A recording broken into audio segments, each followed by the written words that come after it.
सभी दोस्तों को नमस्कार, जय हिंद। मैं नरेश सिंह आप सभी का यूट्यूब चैनल में स्वागत करता हूं। दोस्तों, आज के वीडियो में UGC net JRF old paper है जून 2018 का, इसको सोल्व करेंगे। यह पेपर यूजीसी नेट के साथ साथ स्टेट में होने वाले SLAT PhD exam and assistant professor के फर्स्ट पेपर रिलेटिव है और यह 2008 जून का ओल्ड पेपर है। इसमें 50 क्वेश्चन है, 50 में से 45 क्वेश्चन सोल्व करेंगे DI के क्वेश्चन को छोड़कर। चलते हैं क्वेश्चन नंबर 1। प्रश्न नंबर 1 है, शिक्षक को मित्र, दार्शनिक और मार्गदर्शक वाक्य द्वारा महिमा दी गई है, क्योंकि नंबर ए में दिया है उसे समाज के संदर्भ में सभी महत्वपूर्ण भूमिकाएं निभानी है।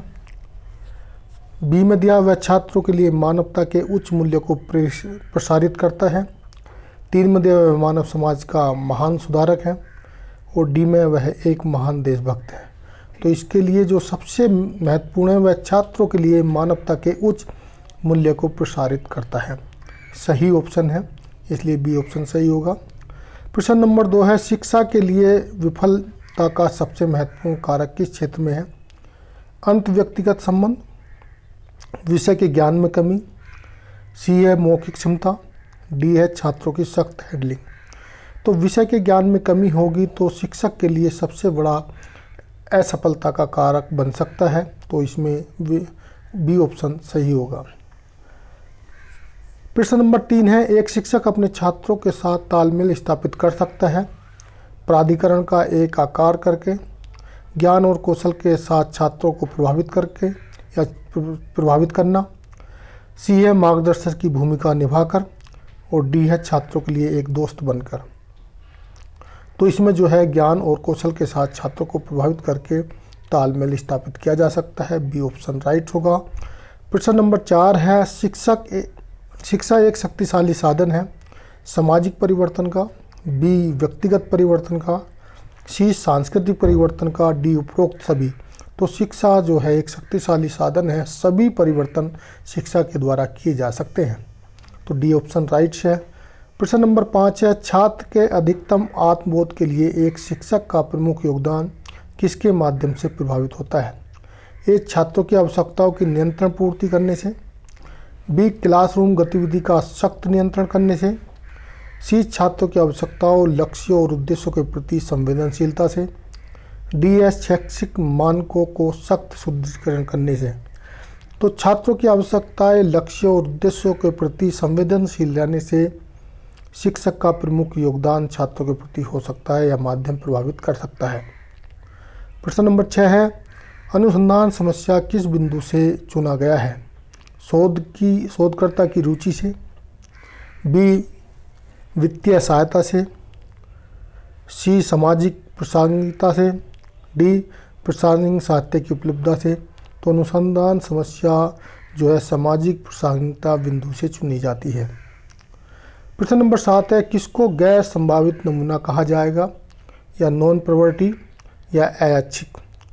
क्लस्टर नमूनाकरण, बी कोटा नमूना, सी व्यवस्थित नमूनाकरण, डी स्थिरीकरण यादृच्छिक नमूनाकरण। तो इसमें कोटा नमूनाकरण जो है गैर संभावित नमूना कहा जाएगा।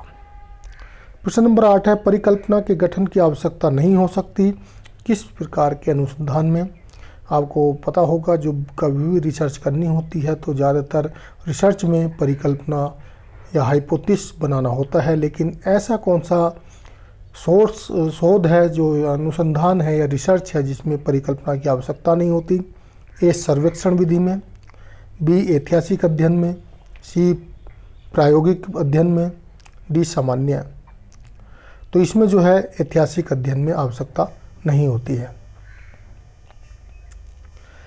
प्रश्न नंबर 9 है, फील्ड वर्क आधारित शोध को इस प्रकार वर्गीकृत किया जा सकता है, यानी कि जो फील्ड रिसर्च होती है अनुभवजन्य पर, बी ऐतिहासिक पर, सी प्रायोगिक पर, डी जीवनी पर।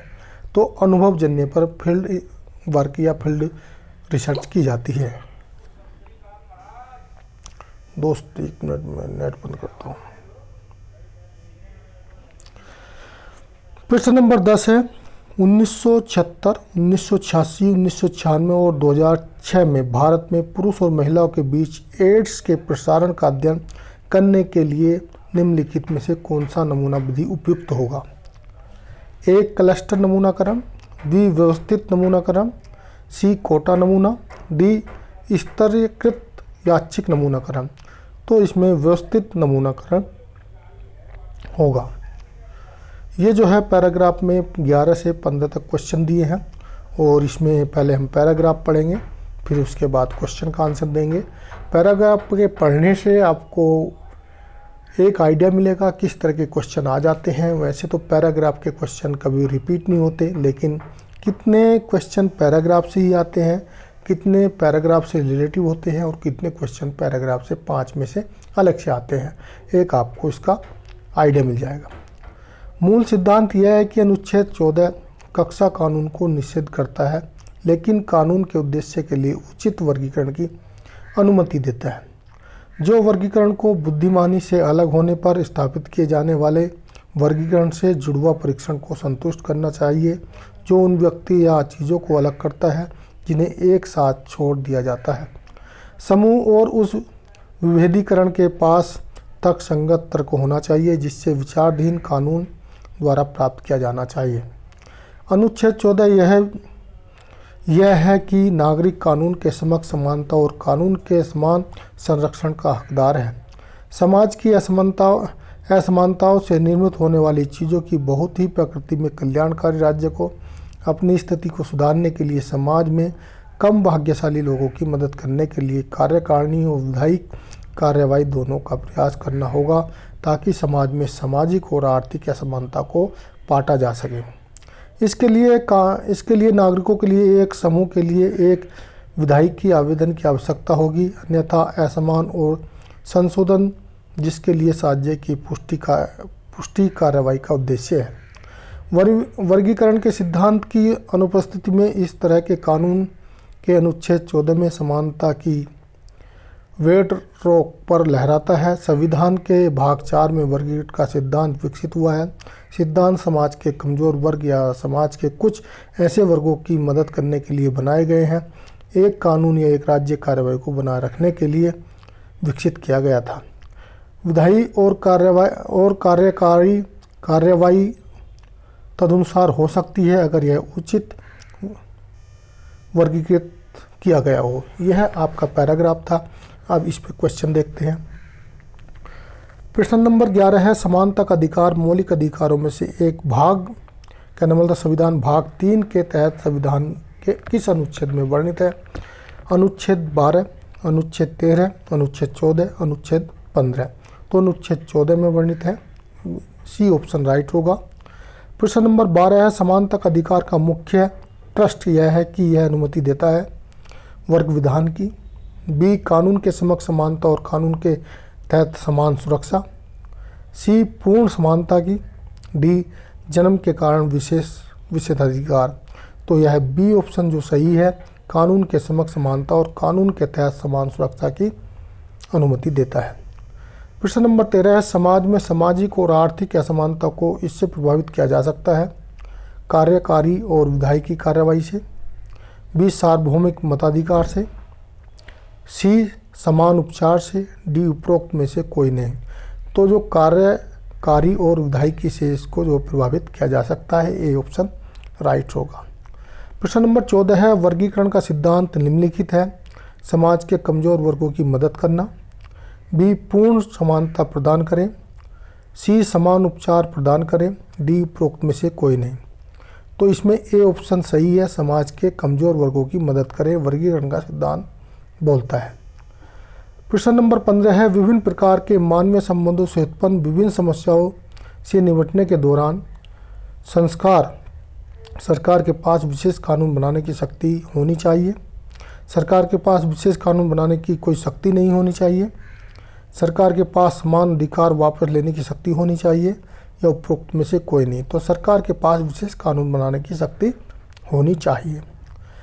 ये पैराग्राफ वाले क्वेश्चन थे। अब चलते हैं नेक्स्ट प्रश्न नंबर 16, स्वयं के साथ संचार के रूप में जाना जाता है, या कि जो कि व्यक्ति खुद से बातें करता है या संचार करता है उस संचार को किस नाम से जानते हैं? ए समूह संचार, बी ग्रेपवाइन संचार, सी पारस्परिक संचार, डी इंट्रापर्सनल संचार। तो है इंट्रापर्सनल संचार कहलाता है। डी ऑप्शन राइट है। प्रश्न नंबर 17 है, भारत में टीवी के लिए किस प्रसारण प्रणाली का अनुसरण किया जाता है? ए NTSC, बी PL पाल, सी स्केम, सी SECM, डी NTCS। तो भारत के अंदर जो है टेलीविज़न की 3 प्रणालियां हैं जिसमें PL का प्रयोग भारत में किया जाता है। प्रश्न नंबर 18 है, 1936 से पहले ऑल इंडिया रेडियो के रूप में जाना जाता था। 1936 से पहले ऑल इंडिया रेडियो के रूप में जाना जाता था। ए भारतीय रेडियो प्रसारण, बी भारत की प्रसारण सेवा, सी भारतीय प्रसारण सेवा, डी अखिल भारतीय प्रसारण सेवा। तो इसको भारतीय प्रसारण सेवा के नाम से जाना जाता था ऑल इंडिया रेडियो को 1936 से पहले। प्रश्न नंबर 19 है, भारत की सबसे बड़ी समाचार एजेंसी है? PTI, बी UNI, सी NON, डी समाचार भारती। तो सबसे बड़ी समाचार जो एजेंसी है वो PTI है। ए ऑप्शन राइट है।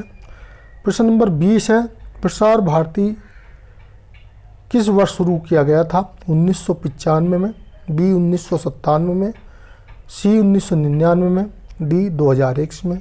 तो 1997 में शुरू हुआ था। तो बी ऑप्शन राइट है। प्रश्न नंबर 21, संपूर्ण जनसंख्या पर आधारित एक सांख्यिकीय माप को पैरामीटर कहा जाता है, जबकि नमूने के आधार पर माप को निम्नलिखित के रूप में जाना जाता है। ए नमूना पैरामीटर, बी सैंपल, सी सांख्यिकीय, डी इनमें से कोई नहीं। तो उसको जो है नमूने के आधार पर जो माप होता है उसको सांख्यिकीय कहा जाता है। सी ऑप्शन राइट है। प्रश्न नंबर 22 है, सहसंबंध का महत्व इस तथ्य में निहित है कि सहसंबंध चरों के बीच एक रेखीय संबंध है, बी यह आंकड़ों में सबसे वैध माप में से एक है, सी यह 2 चरों के बीच एसोसिएशन की डिग्री या ताकत का निर्धारण करने की अनुमति देते हैं, डी यह सांख्य विश्लेषण की एक गैर पैरामीटर विधि है। तो यह जो है सहसंबंध का संबंध 2 चरों के बीच एसोसिएशन की डिग्री या ताकत की निर्धारण करने की अनुमति देता है। तो इसमें सी ऑप्शन राइट होगा। प्रश्न नंबर 23 है, एप टेस्ट क्या है? अनिवार्य रूप से एक या 2 टैल परीक्षण है, बी अनिवार्य रूप से एक टैल परीक्षण है, सी परिकल्पना के आधार पर एक टैल के साथ साथ 2 टैल भी हो सकती है, सी में ये दिया है, डी है कभी भी एक टैल वाला परीक्षण नहीं हो सकता। तो यह सी सही है। ऐप टेस्ट का मतलब है परिकल्पना के आधार पर एक टैल के साथ साथ 2 टैल परीक्षण भी हो सकता है। तो सी ऑप्शन राइट होगा। प्रश्न नंबर 24, निम्नलिखित श्रृंखला में अगला अक्षर क्या होगा?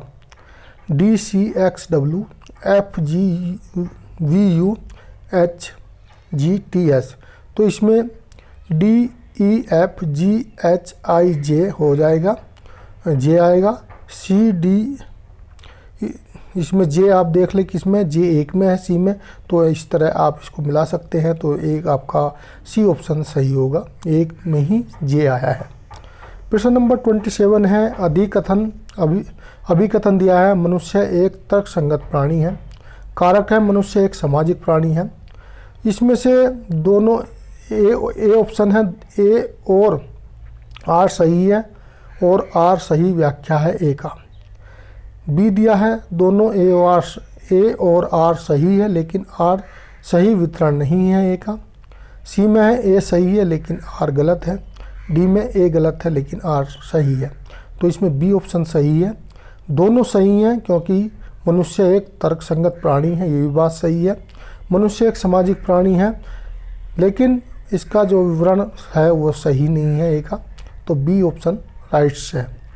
प्रश्न नंबर 28 है, मूल्य निर्णय है तथ्यात्मक निर्णय है, बी साधारण निर्णय है, सी सामान्य निर्णय है, डी जनमत की अभिव्यक्ति है। तो मूल्य निर्णय जो है एक सामान्य निर्णय होता है, ना कि तथ्यात्मक या साधारण। प्रश्न नंबर 29 है डिडक्टिव रीजनिंग में, यानी कि डिडक्टिव रीजनिंग में क्या होता है। 4 ऑप्शन दिए हैं। विशेष से सामान्य की तरफ, बी विशेष रूप से सामान्य करने के लिए, सी एक सामान्य निष्कर्ष दूसरे सामान्य निष्कर्ष के लिए, डी एक विशेष निष्कर्ष दूसरे विशेष निष्कर्ष के लिए। तो इसमें क्या विशेष से सामान्य की ओर जाते हैं डिडक्टिव रीजनिंग में, तो ए ऑप्शन राइट है। प्रश्न नंबर 30 है अगरतला को 14168171 के रूप में कोडित लिखा गया है, तो आगरा को किस प्रकार लिखा जाएगा। तो इसमें आपको देख लेना है, ए का 1 आया है और जी का जो है 4 आया है, और इसमें आर का आप देखेंगे 1 2 3 4 नंबर पे 1 2 3 4 6 आया है और 1 आया है, तो 1461 हो जाएगा, यानी कि डी ऑप्शन इसका राइट होगा। प्रश्न नंबर 31 निम्नलिखित में से कौन जनसंख्या डेटा का सबसे व्यापक स्रोत है। राष्ट्रीय, यानी कि निम्नलिखित में कौन जनसंख्या डाटा का सबसे व्यापक स्रोत है। राष्ट्रीय परिवार स्वास्थ्य सर्वेक्षण, बी राष्ट्रीय नमूना सर्वेक्षण, सी जनगणना, डी जनसांख्यिकीय स्वास्थ्य सर्वेक्षण। तो जनसंख्या जो है जनसंख्या डाटा का व्यापक स्रोत है, सी ऑप्शन राइट है। प्रश्न नंबर 32 है निम्नलिखित में से कौन सा सिद्धांत नमूने पर लागू नहीं होता है। नमूना इकाइयों को स्पष्ट रूप से परिभाषित किया जाना चाहिए, बी नमूना इकाइयों को एक दूसरे पर निर्भर होना चाहिए, सी पूरे अध्ययन में नमूने की समान इकाइयों का प्रयोग किया जाना चाहिए, डी नमूना इकाइयों को एक व्यवस्थित और उद्देश्यपूर्ण तरीके से चुना जाना चाहिए। तो इसमें बी ऑप्शन राइट्स होगा, यानी कि इसमें पूछा गया कौन सा सिद्धांत लागू नहीं होता, तो नमूना इकाइयों को एक दूसरे पर निर्भर होना चाहिए, यह लागू नहीं होता, इस तरह का होना जरूरी नहीं है। प्रश्न नंबर 33 है यदि 1 जनवरी 2007 को सोमवार है तो 1 जनवरी 1995 को क्या दिन है। एक मैंने कैलेंडर के संबंधी वीडियो बनाया है, अगर आप उसको देख लेंगे, क्योंकि लीव वर्ष उसमें जानना होगा। यानी कि मैं सीधा आपको बता दूं 1900 ईस्वी तक एक दिन बचता है, 1900 ईस्वी के बाद आपको फिर देखना है एक साल में कितने दिन बचते हैं। अगर लीव ईयर्स है, शताब्दी है, तो उसमें कितने दिन बचेंगे, नॉन लीव है तो उसमें 1 दिन बचेगा। ये आप हिसाब लगा के आराम से कर सकते हैं। इसका ऑप्शन जो है ये सही है, रविवार आएगा। प्रश्न नंबर 34 है निम्नलिखित श्रृंखला में 4 16 8 64 क्वेश्चन मार्क 256 क्या आएगा। तो 4 8 16 इस तरह बड़ा है, 16 चौका 64 और 64 चौक फिर 64 को वो किया है, 64 चौका वो नहीं 8 8 दूनी 16, इसमें 16 आ जाएगा, यानी कि ए ऑप्शन सही है। प्रश्न नंबर 35 यदि कोई लेख 11% की हानि पर 178 रुपये में बेचा जाता है तो 11% का लाभ अर्जित करने के लिए विक्रय मूल्य क्या होगा। तो इसका पहले जो है आपको क्रय मूल्य निकालना पड़ेगा, क्रय मूल्य निकल जाएगा, फिर उसके बाद उस पर क्रय मूल्य पर लाभ लगाने के लिए निकालोगे तो उसका मूल्य 222 रुपये आएगा। प्रश्न नंबर 36 है WYSIWYG स्क्रीन पर एक दस्तावेज के प्रदर्शन का वर्णन करता है क्योंकि यह वास्तविक में प्रिंट करेगा। तो आप जो कहते हैं वह आपको मिलता है, या बी जो आप देखते हैं वही आपको मिलता है, सी जो तुम जो बचाते हो वही मिलता है, डी आप जो सुझाव देते हो वही मिलता है। इसमें क्या है, आप जो देखते हो यानी कि स्क्रीन पे वही आपको प्रिंट में मिलता है, बी ऑप्शन इसका राइट होगा। प्रश्न नंबर 37 है निम्न में से कौन कंप्यूटर भाषा नहीं है। ए पास्कल, बी यूनिक्स, सी फोर्टान, डी कोबल। तो ए सी डी ये हायर का मतलब कंप्यूटर हायर लैंग्वेज है, लेकिन यूनिक्स एक तरह का विंडोज है, तो बी ऑप्शन इसमें राइट्स होगा। प्रश्न नंबर 38 है एक कीबोर्ड में कम से कम, यहाँ पर कुंजी यानी कि की पूछी गई हैं।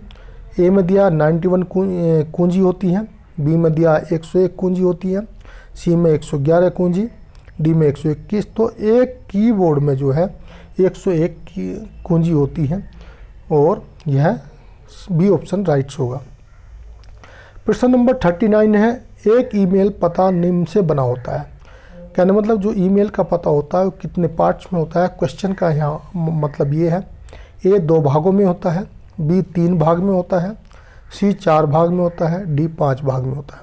तो ईमेल का जो पता होता है 2 भाग में होता है, एक डोमेन नेम और एक ईमेल नेम, तो 2 भाग में होता है। इसका ए ऑप्शन राइट होगा। प्रश्न नंबर 40 है, कोरल ड्रा एक लोकप्रिय है चित्रण कार्यक्रम, बी प्रोग्रामिंग भाषा, सी पाठ कार्यक्रम, डी उपरोक्त में से कोई नहीं।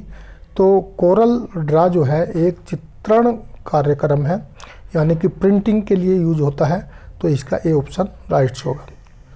प्रश्न नंबर 41 है, शोर के लिए मानव कान सबसे अधिक संवेदनशील है, जो निम्न में से 1 से 2 हर्ट्ज और 100 से 500, 10 से 12 और 80 से 90।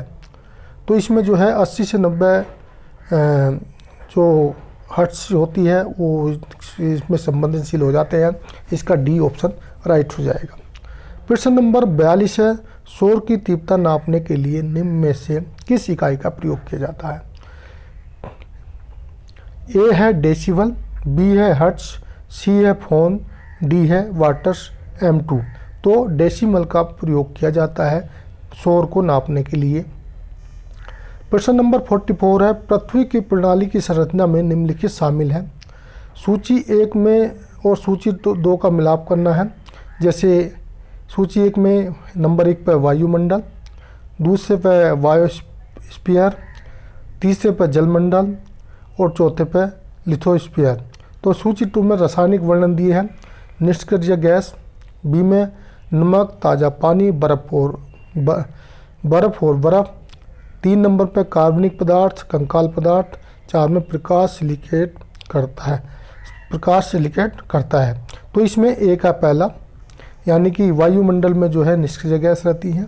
बी का तीसरा, बायोस्फीयर में जो है अकार्बनिक पदार्थ रहते हैं। और सी का दूसरा, जलमंडल, नमक, ताज़ा पानी, बर्फ़ इत्यादि का मिलते हैं। और डी में जो है लिथोस्फीयर्स में जो है चौथा प्रकाश सिलिकेट होता है। तो इसका राइट ऑप्शन ये है, ए का पहला, बी का तीसरा, सी का दूसरा, डी का चौथा। प्रश्न नंबर 45 है, चट्टानों का रासायनिक अपक्षय काफ़ी हद तक निर्भर करता है, यानी चट्टानों का जो रासायनिक अपक्षय होता है वो किस पर निर्भर करता है? ए उच्च तापमान पर, बी मजबूत हवाई कार्रवाई पे या कहना मतलब तेज़ हवाओं की कार्रवाई पे, सी भारी वर्षा पर, डी हिम नदी पर। तो इसमें जो भारी वर्षा पे चट्टानों का रासायनिक अपक्षय काफ़ी हद तक निर्भर करता है। इसका सी ऑप्शन राइट होगा। प्रश्न नंबर 46 है, NAAC के तत्वाधान में एक स्वायत्त संस्था है, यानी कि जो NAAC है वह किस प्रकार की किसके अंडर की संस्था है? ए है ICMSR की, बी है CSIR की, बी और सी है AIECTE की, और डी है UGC की। तो यह UGC के अंदर तत्वाधानों के अधीन एक स्वायत्त संस्था है। तो इसका डी ऑप्शन राइट होगा। प्रश्न नंबर 47, महिला शिक्षा के लिए राष्ट्रीय परिषद की स्थापना कब की गई थी? ए में दिया है 1958, बी में 1976, सी में 1989, डी में 2000। तो यह जो है महिला शिक्षा के लिए राष्ट्रीय परिषद की स्थापना 1958 में की गई थी। ए ऑप्शन राइट है। प्रश्न नंबर 48 है, निम्नलिखित में से कौन नई दिल्ली में स्थित नहीं है? भारतीय सांस्कृतिक संबंध परिषद, भारतीय वैज्ञानिक अनुसंधान परिषद, राष्ट्रीय शैक्षिक अनुसंधान और प्रशिक्षण परिषद, भारतीय उन्नत अध्ययन संस्था। तो भारतीय उन्नत अध्ययन संस्था जो है यहाँ पर दिल्ली में नहीं है, तो इसका डी ऑप्शन राइट होगा। प्रश्न नंबर 49 है, इसमें सूची दी गई है। एक तरफ जो है संस्थाओं के नाम दिए हैं, दूसरा स्थान है। डॉक्टर हरि सिंह गौड़ विश्वविद्यालय कहाँ पे है? SNDT विश्वविद्यालय कहाँ पे है? MS विश्वविद्यालय कहाँ पे है? JN व्यास विश्वविद्यालय कहाँ पे है? तो इनमें स्थान में सूची 2 में बम्बई, वडोदरा, जोधपुर, सागर दिया है। इसका उत्तर जो है ए का डॉक्टर हरि सिंह गौड़ विश्वविद्यालय जो है सागर में है, और बी का जो है SNDT विश्वविद्यालय, बी का पहला बम्बई में है। सी का दूसरा है MS विश्वविद्यालय जो है बड़ोदरा में है, और डी का JN व्यास विश्वविद्यालय जो है जोधपुर में है। इसका ऑप्शन ए का चौथा, बी का पहला, सी का दूसरा, डी का तीसरा राइट होगा।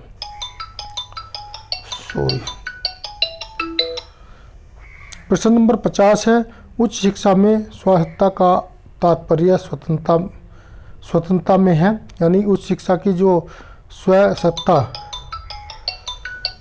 ए प्रशासन, बी नीति निर्णय, सी वित्त, डी पाठ्यक्रम विकास। तो पाठ्यक्रम विकास से है। तो दोस्तों यहाँ पर 50 क्वेश्चन समाप्त होते हैं। वीडियो अच्छा लगा तो लाइक करें, दोस्तों को शेयर करें, चैनल को सब्सक्राइब नहीं किया तो सब्सक्राइब कर दें, और साथ में लगी बेल आइकन को भी दबा दें। साथ ही आप मेरी वेबसाइट ldcnetexam.com पर विजिट कर सकते हो, वहाँ पर ये पेपर आपको उपलब्ध हो जाएंगे, आप वहाँ से भी पढ़ सकते हो। ये मेरे व्हाट्सअप नंबर है, अगर आपको कुछ मटेरियल की आवश्यकता तो मैं इसमें कुछ दे सकता हूँ। वीडियो देखने के लिए थैंक यू, धन्यवाद।